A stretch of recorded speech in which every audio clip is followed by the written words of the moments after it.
Hello, ഞാനിന്ന് എൻ്റെ ഗാർഡനിലെ miracle ഫ്രൂട്ടിനെ വെച്ചിട്ടാണ് കേട്ടോ വീഡിയോ ഇടുന്നത്. എല്ലാവരും എനിക്ക് ലൈക്ക് ചെയ്യണം, സബ്സ്ക്രൈബ് ചെയ്യണം കേട്ടോ. ഇത് കൂടെ ചെടി വിൽക്കാൻ വന്നപ്പോൾ 2 ചെടി വാങ്ങിച്ചു. അത് ഞാൻ സാധാരണ ഞങ്ങളുടെ ഗാർഡനിൽ തന്നെ വെച്ചത്, ചട്ടികളിലാണ് വെച്ചത്. ഒരു വർഷമൊക്കെ ആവണേ ഉള്ളൂ. കൂടുതൽ പരിചരണമൊന്നും ഇതിനാവശ്യമില്ല. നമ്മൾ വളപ്പൊടി അങ്ങനെ ചപ്പില അങ്ങനെയൊക്കെ ഇട്ട് കൊടുത്തിട്ടാണ് ദിവസം നനച്ചും കൊടുക്കും. ഇപ്പോൾ അതിൽ ചെറിയ ചെടിയാണ് കേട്ടോ, നിറയെ കായകൾ ഉണ്ടായിട്ടുണ്ട്, എല്ലാം പഴുത്ത് നിൽക്കുന്നുണ്ട്.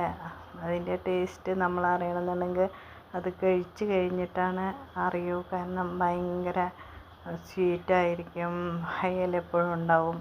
നെല്ലിക്കയൊക്കെ കഴിച്ച് കഴിഞ്ഞ് നമ്മൾ വെള്ളം കുടിക്കില്ലേ, ആ മാതിരിയുള്ള ഒരു ടേസ്റ്റാണ്. നിറയെ കായ നിൽക്കുന്നുണ്ട്. അപ്പോൾ ഗാർഡനിൽ ഉണ്ടായതാണ് കേട്ടോ.